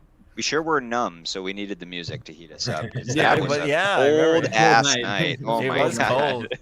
Yeah. That's what you'll get up there in the mountains in October. So Yeah, that was fun. That was a hell of a night. Vibes were Yeah, high. I mean- a lot of hugs were handed out that night. There was hugs and high fives everywhere. It was Many. weird. It was like you were at like a reunion of some kind. That show was just something. It was I mean, fun. this Everything Must Go is ranked highly in the bracket. Well, great segue, because that's our final matchup of the bracket here. We've got the Madison Wisteria up against the Red Rocks Everything Must Go. such a good Yeah. matchup. It's tough. That might tough be my matchup. tightest. That's my tightest of the 8 that are left, I think. This side of the bracket is very good. This section, it's like any one of those 4 could be up, you know, against, like, could be the jam, you know. Mm-hmm. I really like this Everything Must Go. I really like this Wisteria. I honestly don't know what I'm gonna vote for yet, because I think they're both really good. I think that one question I had, like, so the Madison show, right? You know, we're leading up to Chicago, Salt Shed, building in terms of a venue size in the city, which I've been down there. I saw Mount Joy over the New Year's run, and I really liked that as well. Right. At Salt Shed, going back, and you know, can't wait to hopefully see you guys there again. And so I thought the Madison show though was one where it was like we're kind of we're saving tracks, but like, you know, the Indian River was huge in Madison. The Bourne was huge. The Wisteria, like, that was a show where you got, and Madison, the Sylvie, you know, having just living down the road, in essence, it's a small space. You know, it's short, right? Like, so it's wide and short. It's like 1,500 people or 2,000 max. And I love Madison as a town. I mean, we got a guy that from there too, Mads, our boy, and. But it just felt like, you know, are those shows sometimes where you're like, all right, we got these big shows, the big market you talked about, Eugene, isn't it? Like, right where you're Flagstaff, like, if you will. we can kind of like get out there a little bit more, you know, than we are going to maybe the next 2 nights. Like, just sort of that thought over a 3-show run, for instance. Yeah, I mean, I think it happened more naturally than we, like, intentionally, you know. So, because there was amazing improvisational moments in Chicago too. I think it was like sometimes there's like, at least it's been this way in the past, you know, where like if you have a little time off, and then you come back and play a show, or like a couple shows, it's like there's a renewed kind of excitement to play. Jacked up to get on stage. Yeah, and like, you know, that has fueled some good shows and some good jams. Of course, it could happen at other moments too. You know, Eugene was like in the middle of a tour, but there was an off day before. It's a renewed sense of like, let's go out there, and that maybe is a different energy. But I think like when you look at Louisville, it's just kind of like the beginning of a tour. Cap like 3/8 and like this show, and you know, it's like the first shows some kind of, I mean, traditionally have had like that kind of extra bit of, you know, improvisational juice, I guess, maybe. So Well, Louisville, we had the Solstice show before the late edition, so there was actually a show before Louisville. I drove down. I drove down after Chicago to Louisville that night. Played golf at 10 a.m. after getting there. You did Still not sure how you did that. Yeah, I think that show in general, you know, had a different energy because it was like, it was, you know, Bert came out and announced the band, and it was kind of like we had just played the Salt Shed, and we were going back to play the Riv. So, you know, it's a different kind of energy of being like, okay, we're going to play, like, I mean, the Riv is really cool, but like in a lot of ways, it's definitely not as nice of a venue as Salt Shed. Oh in my God, opinion. it's awful. It's so bad. It's so bad. I think there's the setting definitely has a part to do with it too. Of like, it was a high energy show. I definitely remember it being a very high energy show, and it was also like for a radio show thing. So like that adds to it too. It's like maybe we're not gonna like stretch out super long on this show because it's like it's a radio. These like the people who were coming were not even there was like a lot of people who were like never seen us before, who were like got tickets to the radio station, etc., etc. So like there's various factors, but yeah, I think this Wisteria is good. I think like Rick just goes absolutely insane on this. Yeah. It's like this is like amazing some of the craziest shredding of the whole bracket for sure. I also think that this is one of my favorite Trevor kind of jams of the year. I feel like he drives a really awesome melody that kind of carries from, I don't know, like 13, 14, 15 minutes till the end. It's just a really awesome groove. And it just feels like Trevor really kind of came up with that and really pushed it. Yeah. But yeah, these are close, man. I think I actually prefer the Wisteria, just because the Everything Must Go is so dark and evil and great. Right. But I think there's something about the melody in this Wisteria jam that just like calls me. Mm-hmm. Yeah, I think we talk about this a lot on the pod. Rick has an ability to grasp melody out of thin air sometimes, where it almost sounds composed. He does. And this Wisteria is one of the best examples of that, where you're kind of all dancing around this theme, and then there's a moment when it all just kind of comes together, and then Rick plays. I wish I had a sound bite of it because it's remarkable. But Rick plays like the lick that everything was leading up to, and it's just, I don't know, it fits perfectly. And yeah, that gives this Wisteria the edge. It's just, this is a really, really, really cool jam, and I think this is one of those examples of Rick just finding something, that just sounds composed, and it's so good when that happens. I think it like some. Oh, go ahead. I was just gonna say, I think I have to go back and re-listen to this one, and before like deciding, it's just like they're totally different from one another. Two different jams, so different. Yeah. Well, and we talked about that doing one thing really, really well jam, a little bit earlier in the bracket. And I think this Everything Must Go is the perfect example of that. And it has the efficiency of being 16 minutes long. Right. I think Neil and I had this discussion after the Red Rocks Night 2 show, kind of feeling like this is like similar kind of darkness and ferocity to the Philly Echo, but it does it in 12 less minutes, which I think for both of us, we said that was like a really good selling point about the Everything Must Go. Like it has the same energy and it hits all the same, notes for us, but it's efficient. I don't need to dedicate half an hour of my time to get the same kind of juice from this. Interesting.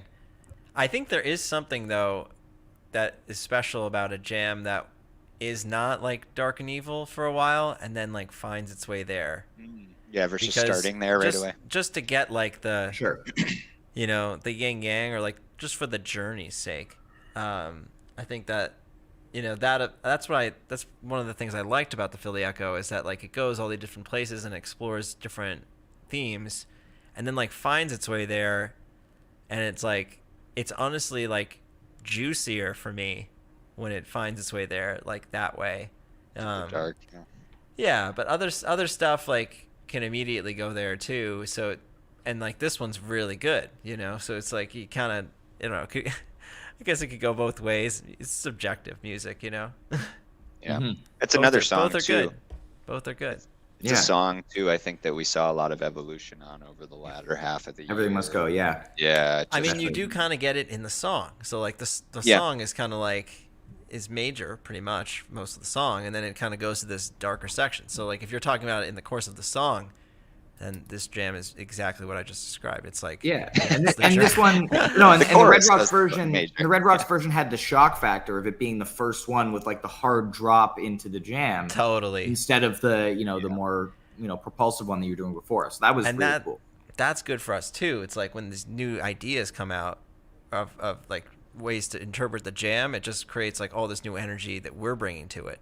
If you look at like the Mirrors jam, like we had played like Mirrors in rehearsal and like stumbled across like that we could do that type of jam there, and we like played it a couple times in rehearsal, but like didn't go too far on it because like we kind of wanted to like keep it fresh. And then like when you get to the show, and it's like it's got so much extra energy because we're like, oh, this is a new cool space, like we're gonna let this ride. Well, thank you for doing that.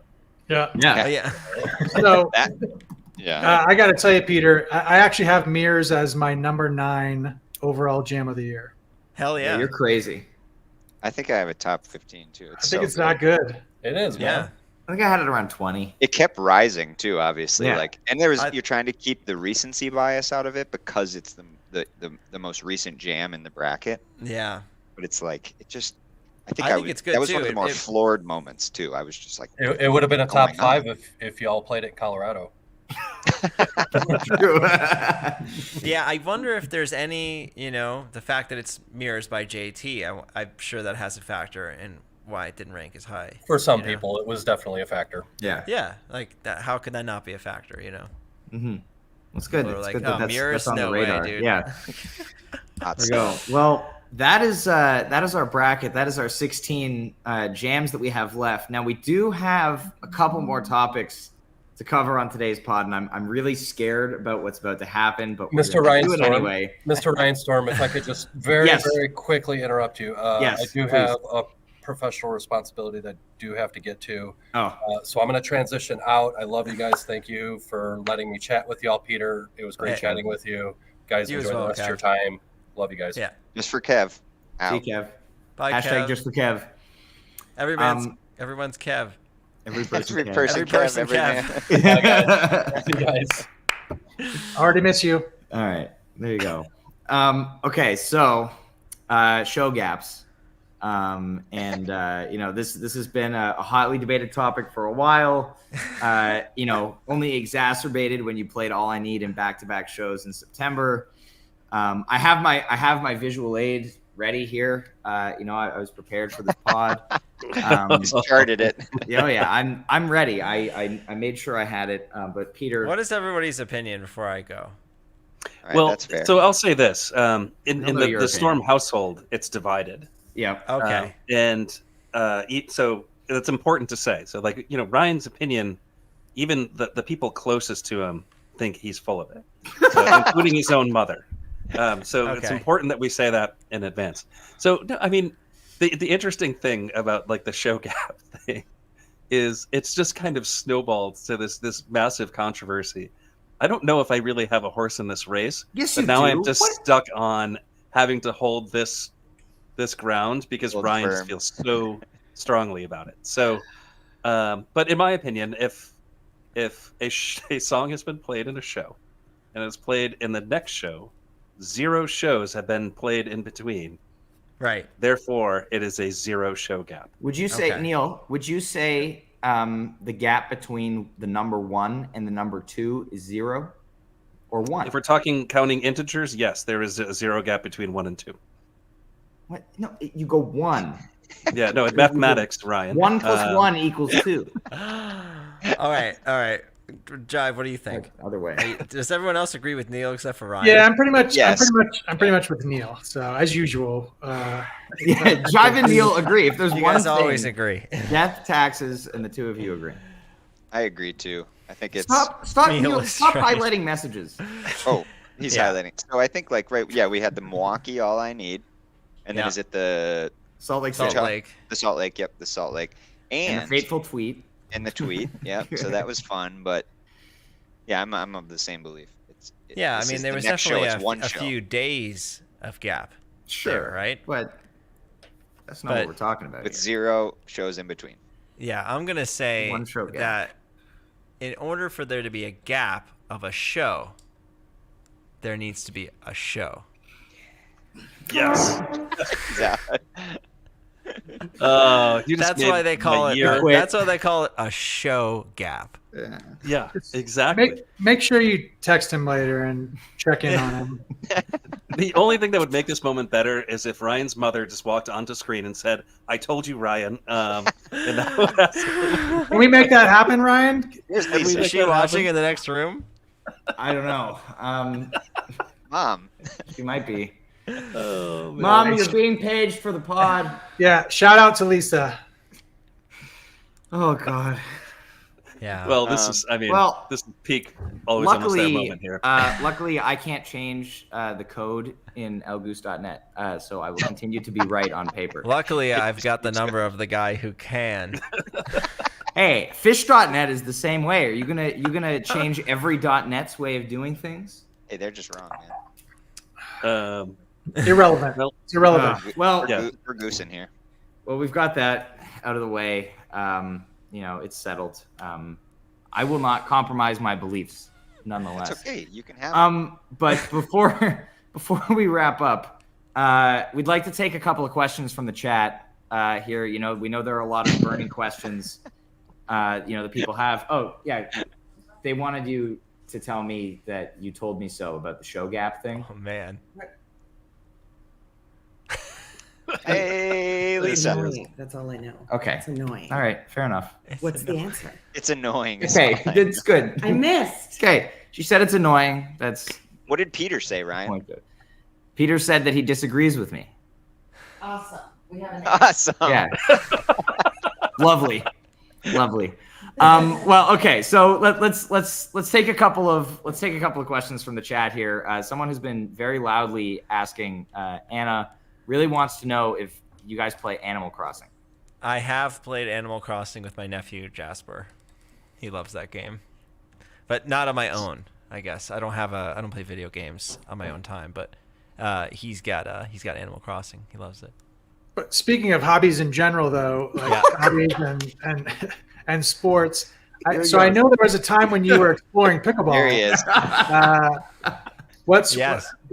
How's that journey coming for you? It's going. It's fun. I like pickleball when I have the time and when the weather's nice. I haven't played recently because. What are you doing on the afternoon of June 7th in Colorado? I think was going to be Jive's next question. That's amazing. I actually had planned to go to a pickleball court that morning. Yeah, awesome. Well, hey, look, I think I've always thought that it would be such a great thing for the band and crew to do to get some exercise, and it's great. Some team building. Yeah, and it's pretty easy to just like pick up and play. Anyone can play it. It's a fun game. It's a little safer than like a skateboard or when you're out there on the streets or during you're like. It's good for people like Jive. We don't need to break an arm. Oh yeah. Depends on who you're playing against. Yeah, I like a good frisbee toss too. In the summertime, we definitely get into that as a full band. There we go. Yeah, that was fun in Buffalo. All right, Neil, do you want to grab the next question out of chat here? I'm gonna put the pressure on you. 600. Oh man, I don't know. Here, well, let's do this because it's come up like a zillion times. So, and people have talked a lot about this on the internet. So, when we look at Cotter and you look at Levon Helm, they do look a lot alike. What do you think about that? Oh, I completely agree. They look they definitely look very much alike. And there's a great video on Cotter's like Instagram page of him like during COVID singing "Don't Do It" and like playing it with his friends like remotely. It's awesome, and he turns on the Levon like nobody else. He does like the drop shoulder thing like on the kit. He even plays. So follow-up question. Follow-up question is: will he be taking verses on band songs? Since Goose has so many band songs, we haven't gotten there yet. We'll see. That would be cool though. He's definitely gonna be singing at some point. Nice. Yeah, I think that was kind of the bigger general question is like, will we see him sing? Because I think we saw. I mean, on the videos that are out there available on the internet, he does a decent amount of singing. So and on the Goose the Band website, he's only credited as drums and no vocals. So I think we were curious whether maybe that's just because he hasn't done. You haven't gotten yet. there yet. Yeah. There we go. We'll update it when it happens. There we go. Yeah, exactly. Like, Trevor hasn't here- played guitar yet, but we'll get there. Okay. All right. I like it. We do have one here. Question from good friend of the pod, 6007, also creator of the formula. The formula dictates. Thank you, Adam, for doing that. Wow. He's curious about the Rosewood Jam from Borderland, and piggybacking off of that, I know friend of the pod, B. Dunn, would be very upset if we didn't ask your opinion on sit-ins being in the bracket. Oh, I think sit-ins definitely could be in the bracket because I think it's it's still us playing, and I think that was a sweet moment and really fun to play with those guys. I remember like the old C Jam from Fred really was like, oh yeah, these guys like they want to go deep, they want to jam, and it was just like another opportunity to really explore with them, and just love those guys. Fuck yeah, awesome. Those guys are the shit. Oh my god. Different guys, but same sentiment. Oh my god. Yeah, exactly. Was that about the Humphreys guys? Yeah. That's it. Yeah. Those guys are the shit. But it's like, you think back the Grippo man. Flea from Vermont was just like such a fun jam that tour, and it's just like you can't dismiss the fact that because there's another element to the band, right? At its core, you guys are playing the music. Yes, it does. They have these additions and can potentiate and just fulfill the jam space a little bit more. I mean, a horn, of course, is huge. So it's like, I think that's always, I love seeing it. And, I think sometimes it hits, sometimes it doesn't in terms of another artist up there. But yeah, the one when it does click and you guys are feeling it, it's really noticeable, and it's fun to see that. Right, it frees you up maybe a little bit too, where it's like these guys are bringing flavors and ideas that we don't get to naturally. And you get Jeff on guitar. Exactly. Yeah, Jeff on guitar is great. Jeff loves strumming. Yeah, the D chord. EMD. Yeah. EMD. Well, one more question. We'll go a little bit of a different direction here. Good friend of the pod, Haps. Best Connecticut pizza. Ah, yes. So this is all right. I am lactose intolerant, so this is like based upon. Me too, man. So, oh, nice. So somebody who can't have cheese, so it's got to be a place that has a really good vegan cheese option. So Delegna, which I believe is called Nolo now or something in New Haven, is my favorite pizza in Connecticut. So it's that style pizza pie with this vegan cheese, which is they make a really, really good one. And I've got my favorite place in Brooklyn is called Della Rocco's. Now this pizza place is absolutely legendary. If anybody out here lives in Brooklyn or New York City, like you need to go to Della Rocco's immediately. If you're gluten-free, they have by far the best gluten-free crust of all time at this restaurant. That's right up my alley. Like, no joke. It's not a frozen crust. They like make it there. I've seen it happen. It's amazing. That's I'll be there. Sponsored by Del Rocco's Pizza. Del Rocco's, yeah. Yeah.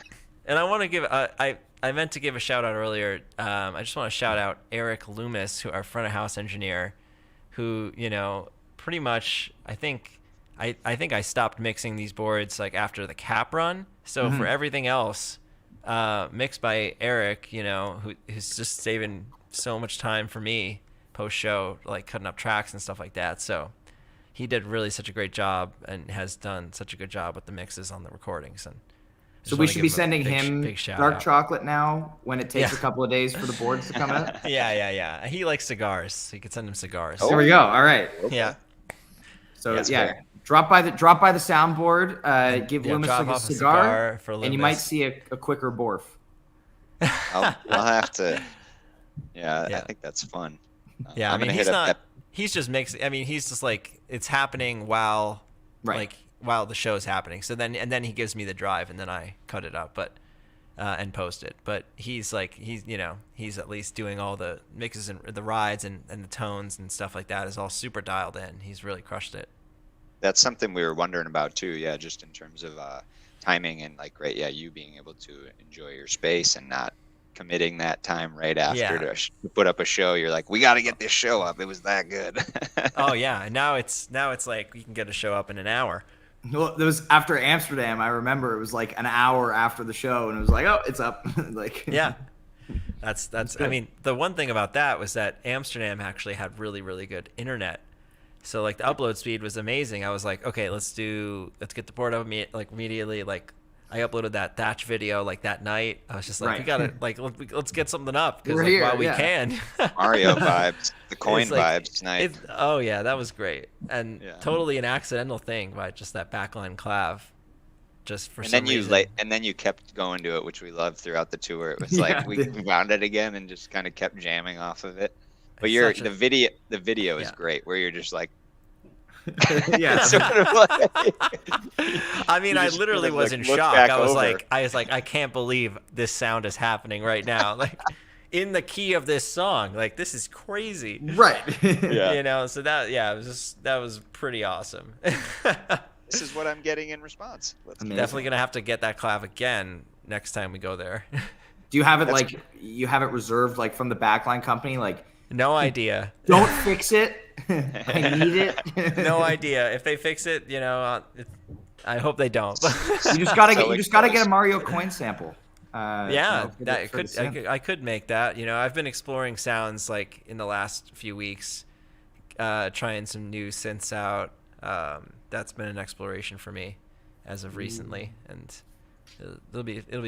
I'm really excited to get back at it. Rehearsal and then the shows, you know. Well, we are very, very excited about that. And, you know, summer tour is on sale this Friday. Woo! Yes. Yeah. The lottery is like going to yield a lot of winners this year.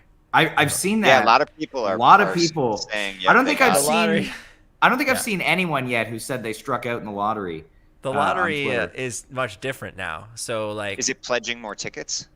Oh my God, it's like night and day. So the lottery used to be, we would like, you know, talk to the ticketing companies and the promoters and be like, please like give us like, you know, percentage tickets to do a lottery, because, you know, it's a nice thing to get tickets in the hands of the fans, and not like bots or anything. So we would get like 5 to 10% of the tickets for like a general lottery in the past.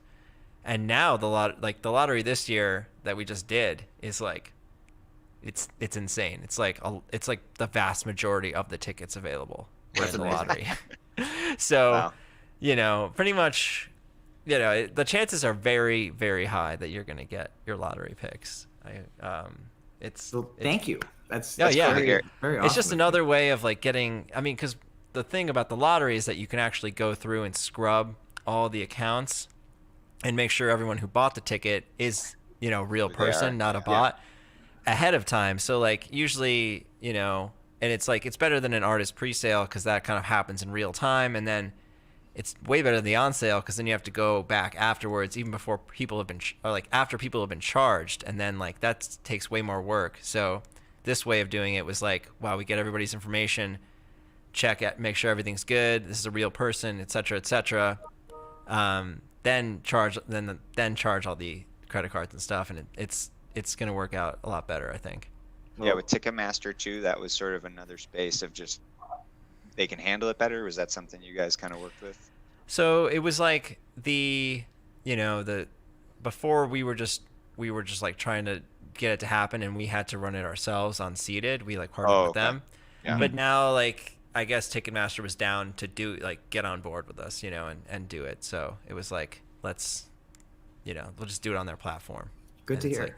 Good to hear that it's working out and we're able to, you know, people are able to get their tickets. But we are obviously, we're so excited for summer tour. You know, we're very excited to hear the new Cotter Jam coming out tomorrow, and, you know, whatever else gets released in between now and the beginning of tour. But we just want to say again, thank you so much, Peter, for coming on the pod today. It's been a pleasure. We kept it to 2 hours, which I think is pretty good for us. Impressive. Yeah, nailed it. Not bad. How long was it last year? An hour and a half, I think. Okay. We didn't have TED tapes. We didn't have show gaps. You know, there was more to talk about. And you had a lot of queued up clips, you know, which was like, that was surreal, of course, to be like, hey, let's look at this. I mean, all I need when Ben hits the second jam, or just like I will play you one clip because I haven't played any clips yet. Hopefully the video doesn't get taken down because of copyright. All right, so I shouldn't play the clip. Well, is it from TED Tapes or is it from a show? That's from TED Tapes. Okay, then maybe I wouldn't risk it. All right. I want to get taken down before we finish the broadcast. Wait, tell everybody what's the timestamp that you were going to play, and they can go listen to it. That's fair. Okay, sure. Yeah, I think I was just gonna play that moment from the Leo Jam where like Rick and I were like had that moment between each other. It's 3 minutes and 30 seconds in. Beautiful. Okay. Nice. That was just like a really. Whenever I hear that, it'll always just like be like, nice. Okay. Just It must have been relaxing. so relieving too to just like you guys like right away. It's just like, wow, this is gonna work out.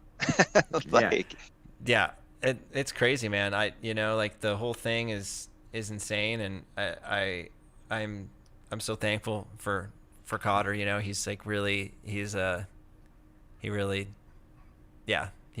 man, and it's been amazing to play with him. So yeah, I'm really excited for the future. Amazing. It's gonna be a good fit for you guys. Amazing. We are too. Well, thank you again, Peter, and thank you everybody for tuning in. Thanks for having me. Thanks for doing this podcast. Anytime. Yeah, thanks again. Our man. pleasure. Thanks for coming. Thank you to Becky for letting you be here. Yes. Yeah. We're gonna go make dinner now. Yeah. So yeah, it's a big day. Awesome. We'll see you next year, Peter. Same time, same place. Oh yeah, let's do it. The annual Sweet 16 is a good time. The matchups are tight. Oh, it's good. The matchups let's, are close. Actually, but before we go, let's take a peek at how Eugene Bourne versus Hungersalt is going. Currently, 300 votes, Wow. and Hungersalt is ahead with 60%. 60-40. That's close. There's still time for you to go back to your bot farm, Peter. Is that that's a lot of votes though, I think, at this point. Yeah. I have a 300 is a feeling. lot, yeah. I have a feeling that as we get into the more contentious matchups, I think people are going to be voting. We've seen higher totals on some of the more high-profile ones, but we can keep going forever, obviously, as I think we all know. But just thanks again, everybody, for tuning in. Thank you, Peter, and we will see you guys next time. Have a great